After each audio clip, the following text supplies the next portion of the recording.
안녕하세요. 청년항공입니다. 오늘은 교관시험 C형 보겠습니다.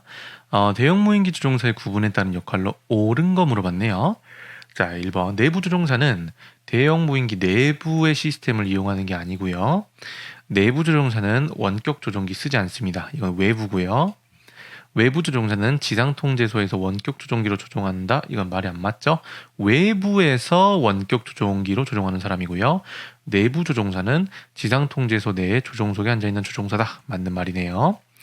인적 요인의 목적으로 옳지 않은 것은 물어봤는데, 인적 요인이라는 것은 사람 때문에 사고가 발생되는 원인이라는 건데, 그 원인들을 분석하는 이유가 뭐냐?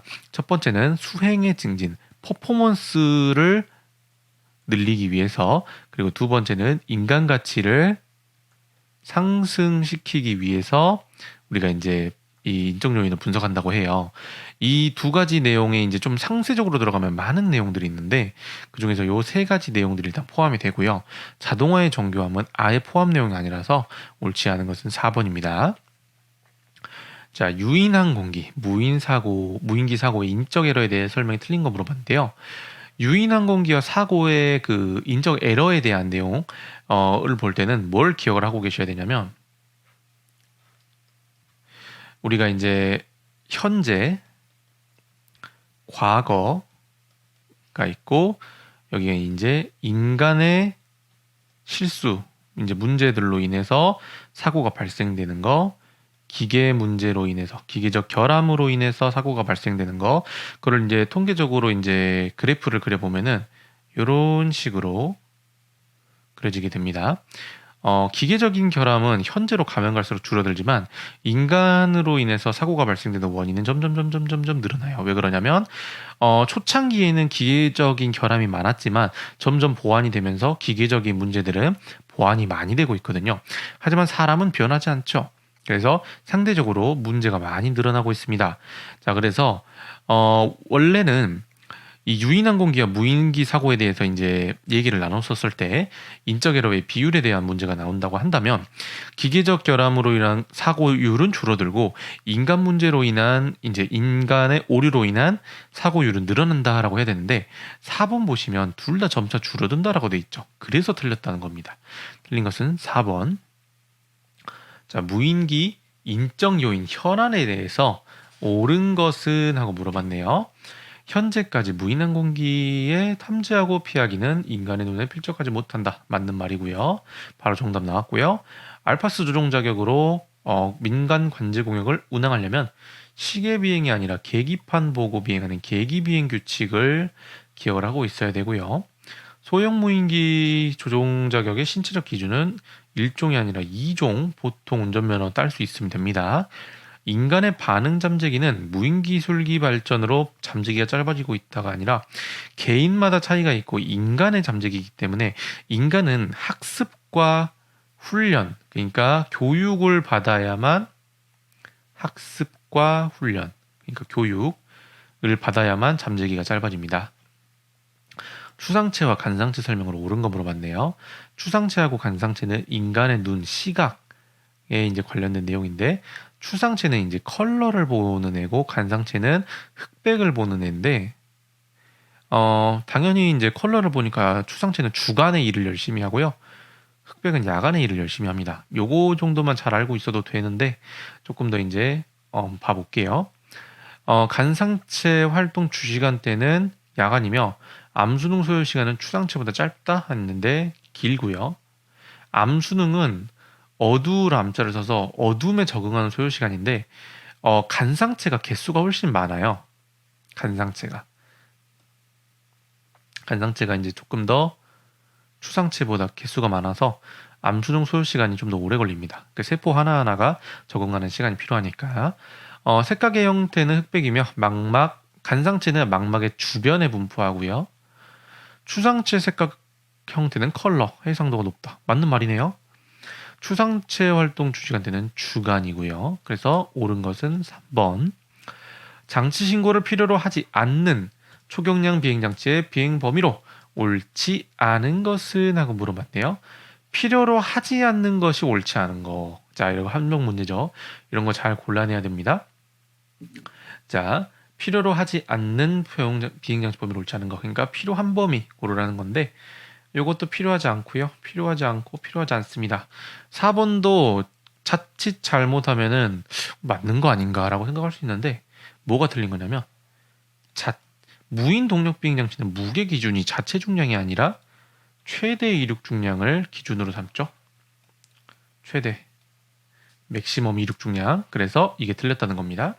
초경량 비행장치 변경 신고를 필요로 하는 사항이 아닌 것은 물어봤는데요. 변경 신고는 용도, 소유자 성명, 명칭, 주소, 보관 장소가 바뀌었을 때 이 세 가지 중 하나라도 바뀌면 하는 것이 변경 신고입니다. 보관 목적의 해체랑은 전혀 연관성이 없습니다. 안전성 인증 검사를 받아야 하는 대상 물어봤네요. 무인 비행선 중 자체 중량 12kg 또는 길이가 7m 이상을 초과하는 거, 길이가 7m를 초과하는 거, 무게 기준이나 길이 기준 둘 중에 하나라도 넘어가면은 안전성 인증 받아야 된다고 했었죠. 그래서 맞는 말이네요. 9번 조종자 증명이 필요한 사항으로 틀린 거 물어봤네요. 요것도 이제 사실 8번이나 이제 그 전에 나왔던 문제하고 좀 비슷한 내용인데 무인 비행선에 대한 내용이 자주 나오죠. 거기서 자체 중량 12kg 이하이고 길이가 7m 이하의 무인 비행선 물어봤는데 자체 중량이 12kg 이하이고 길이가 7m 이하인 무인 비행선은 기체 신고, 안전성 인증, 조종자 증명 다 필요 없습니다. 안 받아도 됩니다. 그래서 필요한 사항으로 틀린 거 물어봤죠. 이건 안 받아도 되니까 조종자 증명이 필요한 사항이 아닌 거. 그래서 정답은 3번입니다. 해당 사항에 대해서 처벌 기준으로 옳은 것은? 하고 물어봤네요. 초경량 비행장치 사용 사업자 안전 개선 명령 위반 물어봤네요. 1,000만 원 벌금이고요. 2천이 아니에요. 변경 신고 또는 이전 신고를 하지 않고 비행한 자는 6개월 이하의 징역 또는 500만 원 이하의 벌금에 처합니다. 500만 원 이하의 벌금. 주류 첩치 측정 요구 따르지 않으면 3이죠. 3년 이하 징역 3천만 원 이하 벌금. 남은 거 하나 요것이 정답이겠네요. 초경량 비행장치 지도 조종자 등록이 필요한 서류가 아닌 거 물어봤는데요. 2종 보통 운전면허 4번 또는 보통 운전면허 취등록 신체검사서 요거는 조종자에 필요한 서류예요. 이거는 주로 어떤 사람들이 필요하냐면 학생들, 아직 면허가 없는 학생들이 고등학생들이 이제 자격증 딸 때 이게 이제 필요합니다. 프로펠러에 대한 설명으로 옳은 것은? 물어봤는데요. 프로펠러 표기는 0 곱하기 0으로 하며 앞에 숫자는 직경, 뒤 숫자는 피치이다. 단위는 센치가 아니라 인치고요. 저속 비행은 저피치 프로펠러가 효율이 좋다. 맞는 말이고요. 반대로 이거는 알고 계셔야 되는 게 저저 고고. 저속 비행은 저피치, 고속 비행은 고피치. 피치가 뭐냐면 프로펠러가 한 바퀴 돌았었을 때 기체가 앞으로 나가는 거리를 피치라고 합니다. 배터리를 안전하게 관리하는 방법을 옳지 않은 것은 추운 기온으로 인해서 배터리 전압은 떨어지니까 70% 이상으로 보관한다? 이러면 안 돼요. 이건 너무 높아요. 장기 보관할 때는 한 절반 정도나 50%나 보관을 하는 거고요. 대형 무인기 조종사의 구분으로 옳은 것은 내부, 외부로 나눠져 있다. 알고 계시면 되고요. 요거는 산업용도론도 마찬가지입니다. 관제 공역에 대한 설명으로 옳지 않은 것은? 하고 물어봤네요. 비행장 교통구역은 비행정보구역 내에 D등급 공역에서 계기 비행을 하는 비행기가 아니라 시계 비행을 하는 항공기에게 교통정보를 제공하는 공역입니다. 나머지는 다 맞는 말이고요. 구역에 대한 설명 중 성격이 다른 거 하나를 이제 고르라라고 했는데요. 요건 조금 어려울 수 있는데 방공식별 구역에서 평시 국내 운항을 용이하게 하고 방공작전의 평의를 도모하기 위해서 설정한 구역은 요거는 우리가 이제 제한식별 구역이라고 하고요. 요격기 투입을 하는 경우도 제한식별 구역. 영공 방위를 통해서 동공역을 같은 공역을 비행하는 항공기에 대해서 식별, 위치 결정, 통제 업무를 실시하는 공역은 요게 방공식별구역이고요. 해안선을 따라서 제한식별구역을 설정, 국방부에서 관리한다. 이게 제한식별구역입니다. 틀린 거, 아니 다른 거 하나는 3번이겠네요.